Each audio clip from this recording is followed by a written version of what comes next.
નમસ્કાર વિદ્યાર્થી મિત્રો, ધોરણ 10 ભાગ પ્રકરણ 21 ભાગ 2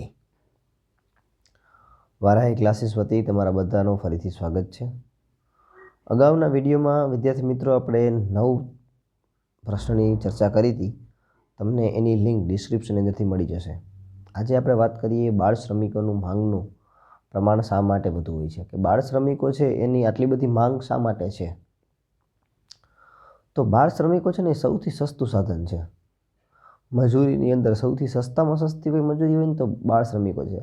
જ્યારે એક પુખ્ત વયનો માણસ એ 100 રૂપિયા કામ લેતો હોય તો બાળ શ્રમિકને આપણે એમાંથી તમને કહું તો તમને નવાઈ લાગશે, પણ ફક્ત જ્યાં 100 રૂપિયા લેતો હશે પુરુષ, ત્યાં બાળ શ્રમિકને વધીને 10 કે 20 રૂપિયાથી કામ ચલાવવામાં આવશે।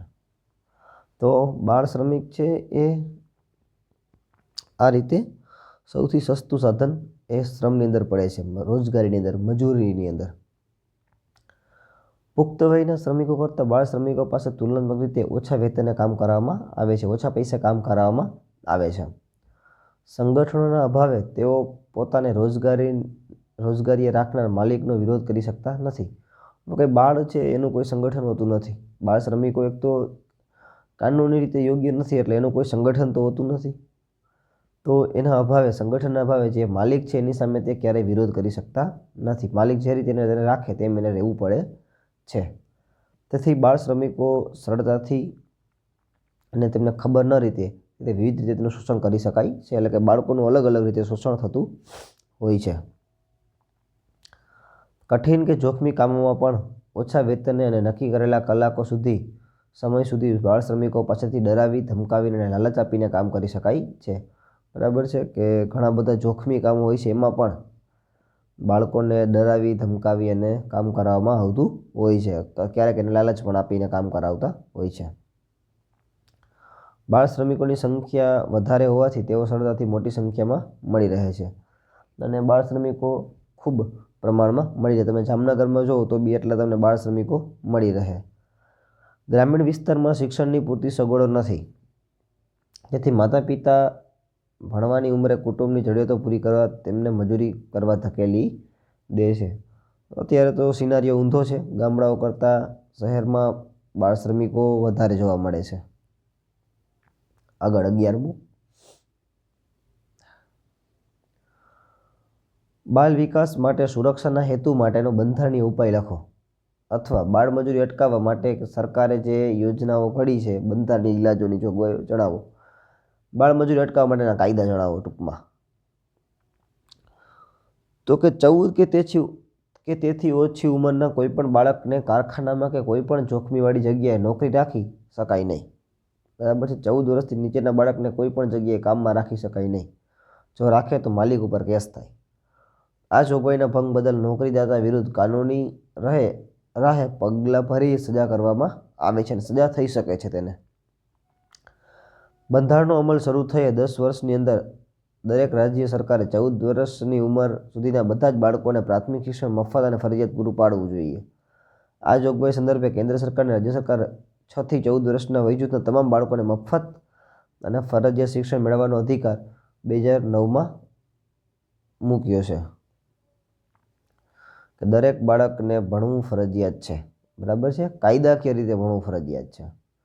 બાળપણ અને કિશોર અવસ્થા દરમિયાન શોષણથી બચવા બાળકોને નૈતિક સુરક્ષા અને ભૌતિક સુરક્ષાથી વંચિત રાખવા નહીં। બરાબર છે। બાળકને જે ઉંમરે જોતું હોય એ બને ત્યાં સુધી પૂરું પાડવું, એને ક્યારેય એનાથી અલગ ના કરવો। બરાબર, એને સુખ સુવિધાથી વંચિત રાખવો નહીં, જેથી કરીને એને બાળમજૂરી તરફ વળવું પડે। તો આ રીતે સરકારે અલગ અલગ જોગવાઈઓ કરેલી છે।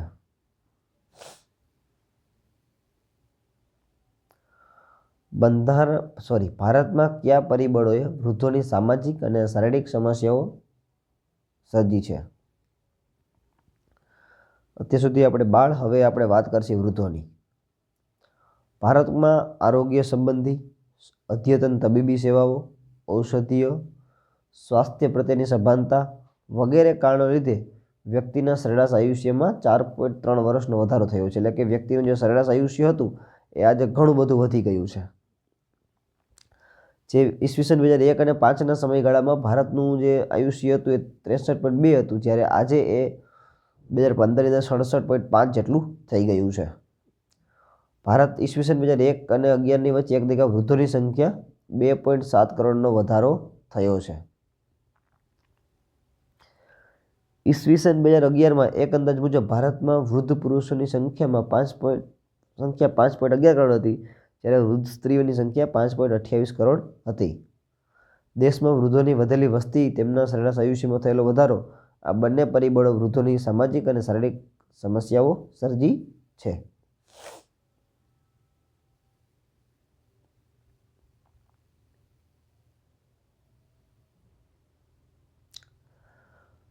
હવે વૃદ્ધોની સંખ્યા અને સુખાકારી માટે ચિંતા અને ચિંતન કરવાની જરૂરિયાત સાથે ઊભી થઈ છે. એક તો શું કામ ચિંતા અને શું કામ ચિંતન?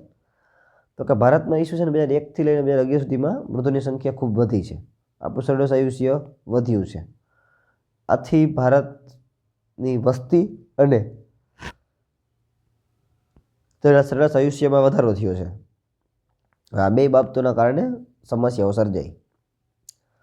પાશ્ચાત્ય સંસ્કૃતિની અસર અને વિભક્ત કુટુંબ થયા. પાશ્ચાત્ય સંસ્કૃતિ અને વિભક્ત કુટુંબ, બરાબર, એકથી હું ને મારો છોકરો, બસ એ જ બે, મારા દાદા કે કોઈ સાથે ના રહેતા હોય. વિભક્ત કુટુંબ. વિભક્ત કુટુંબમાં રહેવાની ઘેલછાએ આજના સંતાનો વૃદ્ધ માતા પિતાઓને નૈતિક ફરજો અને માનવ મૂલ્યો ભૂલી ગયા છે. એટલે હવે કેવો સિચ્યુએશન આવી? તો કે માતા પિતાઓને વૃદ્ધાશ્રમમાં છોડવાની. વૃદ્ધ માતા પિતાઓ પ્રત્યે સંતાનો સંવેદનાહીન, લાગણી શૂન્ય વર્તન વ્યવહાર મજબૂર કરી તેમને ઘરડા ઘર એટલે કે વૃદ્ધાશ્રમમાં છોડી આવે છે. આ સંજોગોમાં વૃદ્ધોની સુરક્ષા અને સુખાકારી માટે ચિંતા અને ચિંતન કરવાની જરૂરિયાત ઊભી થઈ છે. કે હવે આજે વૃદ્ધોને વૃદ્ધાશ્રમમાં છોડવા માંડ્યા છે બાળકો, એ એક ચિંતાનો વિષય છે. પોતાની નૈતિક ફરજ સમજીને પોતાની સાથે રાખતા નથી, એને વૃદ્ધાશ્રમમાં ધકેલી દે છે અને ત્યાં તેને રહેવું પડે છે. હવે આ બાબત ઉપર UN શું કહે છે? તો કે વૃદ્ધોની સમસ્યા પ્રત્યે લોકોનું ધ્યાન ખેંચવા સંયુક્ત રાષ્ટ્ર UN ઈસવીસન 1999ના વર્ષના આખું વર્ષને આંતરરાષ્ટ્રીય વૃદ્ધ દિવસ આખું વૃદ્ધ વર્ષ જાહેર કર્યું હતું 1999ને. તેમજ આંતરરાષ્ટ્રીય દર વર્ષે 1 ઓક્ટોબર છે ને એને વિશ્વ વૃદ્ધ દિન તરીકે ઉજવવામાં આવે છે. પણ આ ઉજવે કાંઈ ના થાય ભાઈ. જો કંઈ રાષ્ટ્રીય વર્ષ કે એક દિવસ ઉજવવાથી વૃદ્ધોની સંખ્યા ઘટે? ક્યારેય ના ઘટે. માણસની અંદર લાગણીઓ પોતાના માતા પિતા પ્રત્યે હશે તો આ કશું નહીં થાય. વૃદ્ધોની સમસ્યા વર્ણવો અને તેમના રક્ષણ અને કલ્યાણ સંબંધી જોગવાઈઓ વર્ણવો. તો કે પહેલી તો વૃદ્ધોની સમસ્યાઓ શું છે? તો કે પાશ્ચાત્ય સંસ્કૃતિ, ભૌતિકવાદ એટલે કે બધી ટેકનોલોજી આવી ગયા એટલે બધી, વિભક્ત કુટુંબ, સાથે રહેતા નથી, રહેવાની ઘેલછાના કારણે આજના સંતાનો વૃદ્ધ માતા પિતાઓને કૌટુંબિક અને નૈતિક ફરજો તથા માનવ મૂલ્યોને ભૂલી ગયા છે અને વૃદ્ધોને ઘરડાશ્રમમાં મૂકી આવે છે. પરિણામે વર્તમાન સમયમાં વૃદ્ધો ઉપેક્ષિત અને નિસહાય સ્થિતિમાં જીવી રહ્યા છે. સંયુક્ત કુટુંબમાં રહેતા વૃદ્ધોની સારસંભાળ અગાઉની તુલનામાં હાલ ઓછી લેવાય છે. પહેલાં જેટલું માન હતું એટલું હવે ઘરડાઓનું માન નથી. સમાજમાં જેમ જેમ કુટુંબો વિભક્ત થતા જાય છે તેમ તેમ વૃદ્ધોની સમસ્યાઓ ગંભીર બનતી જાય છે. આજે કુટુંબના ભાગ થવા માંડ્યા છે. સંતાનોની વૃદ્ધ માતા પિતાઓ પ્રત્યે સંવેદનાહીન, લાગણી શૂન્ય વ્યવહાર એ મજબૂર બનીને ઘરડા ઘરોમાં મૂકી આવે છે. આમ ઉપર દર્શાવેલી સમસ્યાઓના કારણે નિસહાય વૃદ્ધોએ બનેલી લક્ષણો પર જરૂરિયાત ઊભી થઈ છે. બરાબર, તમારે દરેક પ્રશ્નમાં આટલું તો આ બધું લખવાનું જ છે. બરાબર, કે જે સંતાનો છે સંવેદનાહીન લાગણી શૂન્ય બની ગયા છે અને સમાજમાં અવિભક્ત કુટુંબ થવા લાગ્યા છે. સંયુક્ત કુટુંબમાં પણ વૃદ્ધોની પહેલાં જેટલા તુલનામાં કાંઈ હવે ધ્યાન આપવામાં આવતું નથી. પણ તમે તમારા પપ્પાના દાદા અને એની સ્થિતિ જોવો, તમારા દાદાની સ્થિતિ જોશો તો તમને એમાં ડિફરન્સ જોવા મળશે. અત્યારે એક ચોખ્ખો ડિફરન્સ તમને જોવા મળશે. પહેલાં વૃદ્ધો એ ઘરનું સેન્ટર હતું, એને દરેક વસ્તુ પૂછવામાં આવતી હતી. બરાબર છે, એને અત્યારે હવે સાઈડમાં કરી દેવામાં આવ્યા છે. એને ખાલી એક ઘરમાં ખાલી રહેતા હોય એ બિચારા, એને કોઈ પૂછવામાં આવતું નથી. એને હવે એના સામે સરકારે કઈ કઈ વસ્તુઓ કરી છે તો કે કેન્દ્ર સરકારે વૃદ્ધો અંગેની રાષ્ટ્રીય નીતિ 1999 અમલમાં મૂકી અને આ નીતિ અન્વયે વૃદ્ધોને પેન્શન આપવામાં આવે છે. પૈસા દર મહિને આપવામાં આવે છે. દર મહિને એ લોકોને પેન્શન મળે છે. સિનિયર સિટીઝન માટેની સ્કીમ હેઠળ વૃદ્ધોને બેંક અને પોસ્ટ ઓફિસમાંથી મૂકેલી ડિપોઝિટ પર વધુ વ્યાજ આપવામાં આવે છે. એટલે કે જે સિનિયર સિટીઝન છે એને વધુ વ્યાજ આપવામાં આવે. બસ, રેલવે કે હવાઈ મુસાફરીમાં વૃદ્ધ સ્ત્રીને પુરુષને ટિકિટના દરમાં 30 થી 35 સુધીની રાહત આપવામાં આવે છે. બરાબર છે, ક્યાંય પણ મુસાફરી કરવા જાવ તમને સિટીઝન માટે 30 થી 35% સુધીનું ડિસ્કાઉન્ટ આપવામાં આવે છે, રાહત આપવામાં આવે છે. રાજ્ય સરકારે પ્રત્યેક જિલ્લામાં એક સુવિધાયુક્ત ઘરડાઘર ખોલ્યું છે. રાજ્ય સરકાર પોતે એક ઘરડાઘર ખોલે છે. આ સારું કેવું ખરાબ એ એક મુદ્દાની વાત છે. પાછી વૃદ્ધાશ્રમમાં સંગીત, યોગ, રમતગમત જેવા માનસિક તમારી ક્ષમતા વધે તે માટે પ્રવૃત્તિઓ અને શાંતિપ્રદ બનાવવાનો પ્રયાસ કરવામાં આવે છે કે વૃદ્ધોનું જીવન સારામાં સારું ત્યાં જીવાય તે માટે વૃદ્ધાશ્રમને એક વિધિવાળું નહીં પરંતુ દરેક વસ્તુ ત્યાં આપવાનો પ્રયત્ન છે કે સંગીત ત્યાં હોય, યોગ કરે, વૃદ્ધો રમે, જેથી એની કોઈ માનસિક એને તણાવ આવે નહીં. શહેરોમાં વૃદ્ધ માટે બગીચા પણ બનાવવામાં આવ્યા, સિનિયર ગાર્ડન બનાવવામાં આવ્યા છે. ઘરેલું હિંસા, શોષણ, અત્યાચારો સામે વૃદ્ધોને રક્ષણ આપવા માટે સરકારે માતા પિતા અને સિનિયર સિટીઝન સારસંભાળ કલ્યાણ સંબંધી કાયદો 2007માં અમલમાં મૂક્યો હતો. બરાબર, આવો કાયદો પણ જો માતા પિતા પર અત્યાચાર થતો હોય તો સરકારે 2007માં આ પ્રમાણે કાયદો પણ મૂકેલો છે અને આ કાયદા મુજબ તમે સંતાનને સજા કરાવી શકો. હવે કોણ પિતા પોતાના સંતાનને સજા કરાવે? અને દંડની પણ જોગવાઈ છે, પણ આવું ક્યારેય થાય નહીં. વૃદ્ધોની સારસંભાળની કાયદેસર જવાબદારી તેમના કુટુંબીજનોની છે, સગાઓની છે. આથી વૃદ્ધો તેમના સંતાનો સામે ભરણપોષણ મેળવવા માટે હકદાર બન્યા છે. હવે વૃદ્ધો પણ ભરણપોષણ માંગી શકે. કેન્દ્ર સરકાર વિશિષ્ટ યોગદાન બદલ વૃદ્ધોને સન્માનિત કરવાનો કાર્યક્રમ અમલમાં મૂક્યો છે. વૃદ્ધોનું પણ સન્માન થવા લાગ્યું છે. એટલે કે વૃદ્ધોનું સમાજની અંદર એક આગવું પાછું વર્ચસ્વ ઊભું થાય, વૃદ્ધો પણ શાંતિથી જીવે, વૃદ્ધો પણ એક સન્માનભર્યું, માનભર્યું જીવન જીવે, એ માટે આ બધું કરવામાં આવી રહ્યું છે. કારણ કે આજનો દીકરો, આજની જે સ્ત્રી એ હવે પોતાના માતા પિતા વિરુદ્ધ કામ કરે છે. તો આ કરવું રહ્યું. ચાલો, અસામાજિક પ્રવૃત્તિ કેને કહેવાય? સમાજ વિરોધની પ્રવૃત્તિ, અસામાજિક પ્રવૃત્તિ, જે સમાજને યોગ્ય ન હોય તે. સમાજમાં કાયદા દ્વારા પ્રસ્થાપિત નિયમોને આધીન ન હોય તેવી વ્યક્તિ કે સમૂહની પ્રતિબંધ પ્રવૃત્તિ કે વર્ણતું એટલે અસામાજિક પ્રવૃત્તિ કહેવાય. બરાબર છે. સમાજની અંદર જે નિયમો છે એ નિયમોનું પાલન ન થાય, એનું હનન કરવામાં આવે તો એ જે વ્યક્તિ કરે એને શું કહેવાય? અસામાજિક પ્રવૃત્તિ કરનાર માણસ. બરાબર છે ને? જે પ્રવૃત્તિ કરે છે એ છે અસામાજિક પ્રવૃત્તિ. ખૂન, ચોરી, અપહરણ, લૂંટફાટ, છેતરપિંડી, બળાત્કાર, સ્ત્રી બાલિકાઓનો અનૈતિક વેપાર, સાયબર ક્રાઇમ વગેરે અસામાજિક અને પ્રતિબંધિત પ્રવૃત્તિઓ બ્લુ કોલર ક્રાઇમ કહેવામાં આવે છે. બરાબર છે? બરાબર, આ બધા અસામાજિક પ્રવૃત્તિઓ ગણાય કે તમે ખૂન કરો, ચોરી, અપહરણ છે કે લૂંટફાટ છે, અત્યારે સાયબર ક્રાઇમ તમે કરતા હોય, આ બ્લુ કોલર કહેવાય, જેમાં તમે પકડાઈ જાઓ. હવે જ્યારે સામે જોઈએ ને તો લાંચ લેવી, આમાં દેખાય નહીં ક્યાંય. ભ્રષ્ટાચાર કરવો એ દેખાય નહીં. કર ચોરી કરવી, સંગ્રહ કરવો, ભેળસેળ કરવું, કાળા બજાર કરવી, દાણ ચોરી કરવી, બિનઅધિકૃત જમીન ઉપર દબાણ લઈ લેવું, આ બધા અસામાજિક પ્રવૃત્તિ એ વ્હાઇટ કોલર જો કહેવાય, વ્હાઇટ કોલર ક્રાઇમ. ઓમાં જો તમને સીધું દેખાય આવશે કે આવું થયું એમ, આમાં કંઈ દેખાય ના આવે, લાંબા ગાળે દેખાય આવે. તો આ બે પ્રકારે છે, એક બ્લુ કોલર ક્રાઇમ અને વ્હાઇટ કોલર ક્રાઇમ. બે ખરાબ, બે હદથી વધુ ખરાબ.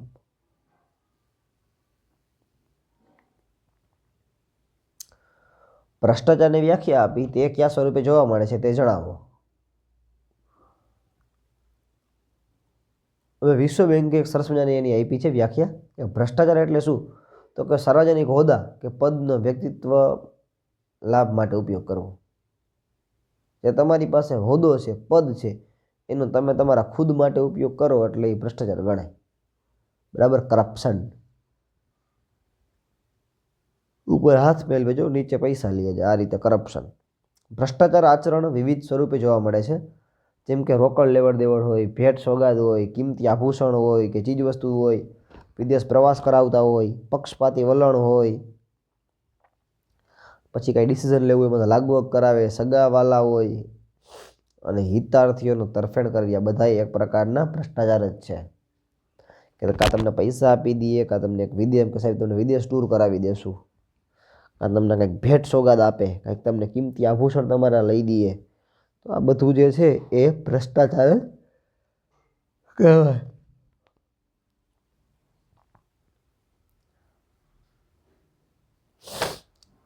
18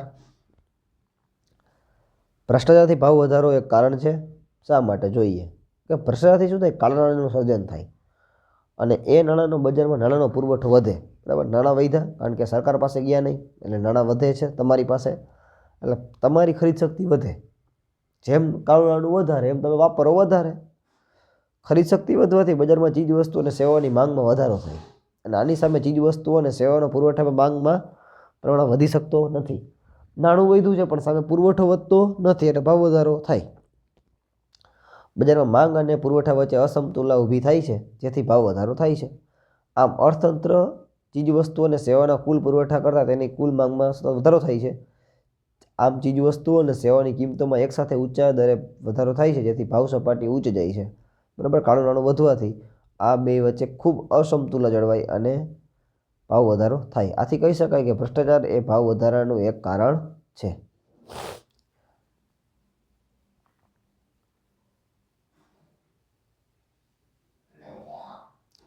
એક અસામાજિક પ્રવૃત્તિ તરીકે ભ્રષ્ટાચારની સમજ આપો. હવે ભ્રષ્ટાચાર પણ એક અસામાજિક પ્રવૃત્તિ છે, એક વ્હાઇટ કોલર ક્રાઇમ છે. શા માટે?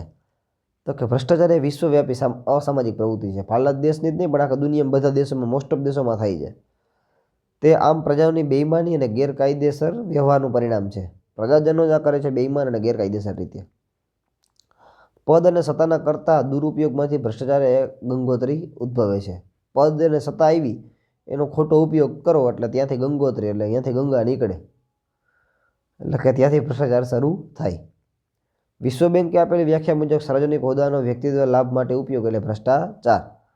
ભ્રષ્ટાચારમાં ભેટ સોગાદ હોય, છેતરપિંડી હોય, પક્ષપાતી વલણ વગેરેનો સમાવેશ થાય છે. એક સાર્વત્રિક છે, બધે જોવા મળે છે.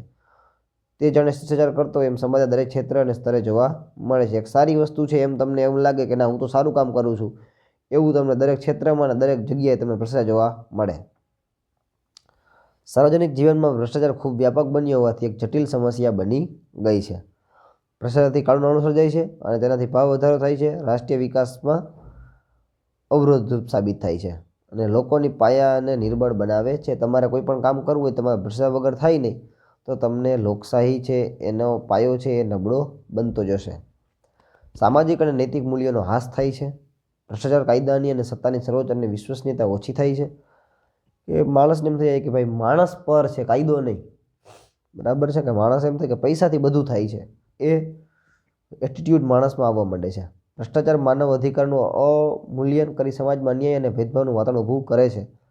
તે એક રાષ્ટ્ર વિરોધી કૃત્ય છે. ભ્રષ્ટાચારની રાષ્ટ્રદ્રોહી ગણીને શિક્ષા થવી જોઈએ. ભ્રષ્ટાચારીઓને શિક્ષા થવી જોઈએ પણ કેટલાને થાય છે ખબર પણ પડતી નથી, તો શિક્ષા કરવાનું ક્યાં રહ્યું? તો આ રીતે ભ્રષ્ટાચાર છે પણ એક અસામાજિક પ્રવૃત્તિ જ છે.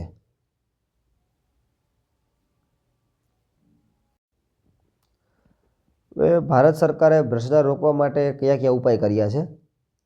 તો કે 1964ની અંદર કેન્દ્રીય લાંચ રૂશ્વત બ્યુરોની સ્થાપના કરી. જોજો 1964ની વાત છે. આ બ્યુરો સરકારની કર્મચારીઓ જે છે, સરકારી કર્મચારી, એના વિરુદ્ધ થયેલા ભ્રષ્ટાચારના આરોપોની તપાસ કરે છે. જેટલા બી સરકારી કર્મચારી છે એના ઉપર કેસ થાય તો આ બ્યુરો એની તપાસ કરે અને આ જો આરોપો સાચા જણાય તો ગુનેગારને અદાલતથી શિક્ષા પણ એની કરાવે.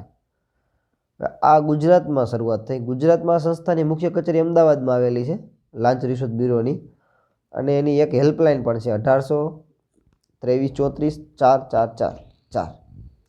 તમે સીધો જ આ નંબર ઉપર ફરિયાદ કરી શકો. ભારત સરકારે પાછું 1988માં ભ્રષ્ટાચાર વિરોધી અધિનિયમ એટલે કે કાયદો પણ અમલમાં મૂક્યો. અને આ અધિનિયમ બધા સરકારી કર્મચારીને લાગુ પડે છે. તમામ જે કર્મચારી સરકારી કર્મચારી છે તમામને લાગુ પડે છે. આ અધિનિયમ અનુસાર લાંચ, રૂશ્વત, છેતરપિંડી, આર્થિક લાભ, પદ, સત્તાનો દુરુપયોગ, આવક કરતાં વધારે સંપત્તિ એકઠી કરવી વગેરે બાબતોમાં શિક્ષાપાત્ર ગુનો ગણાય છે. દોષિત ગુનેગારો આ અધિનિયમ અંતર્ગત જેલની સજા અને દંડને પાત્ર ગણાય છે. હવે આ કાયદો આવ્યો એનાથી તમે લાંચ લ્યો, કોઈને છેતરો, કોઈ માટે તમારા માટે આર્થિક લાભ લ્યો, તમારા પદનો અથવા તમારી સત્તાનો ખોટો ઉપયોગ કરો, તમારે આવક છે એના કરતાં તમારે વધારે સંપત્તિ થઈ જાય, તો આ બધા જ એ શિક્ષાપાત્ર ગુના છે અને તેમાં તમને જેલની કે દંડની સજા બંને થઈ શકે છે. તો કેન્દ્ર સરકારે આ માટે 2005ની અંદર માહિતી અધિકાર, જેને આપણે RTI રાઇટ ટુ ઇન્ફોર્મેશન કહીએ છીએ, એ અમલમાં મૂક્યો છે. નાગરિકનો અધિકાર પાત્ર બનાવે, એને એમ કીધું કે આ નાગરિકનો અધિકાર છે. આ કાનૂની પ્રબંધ મુજબ દરેક સરકારી કર્મચારી પોતાના સંપાયેલા વહીવટ કાર્યો નિયત સમય મર્યાદામાં પૂરા કરવાની બાંહેધરી આપવાની હોય છે. સરકાર આ પ્રયાસને હેતુ, પારદર્શકતા અને સરળ વહીવટમાં જાહેર જવાબદારી વધારવાનો છે કે દરેક કર્મચારીએ પોતાનું કાર્ય એ ચોક્કસ સમયમાં પૂરું જ કરવું જોઈએ. એ માટે આ કાયદો છે. ત્યાર પછી કેન્દ્ર સરકારે પાછું બ્લેક મની એક્ટ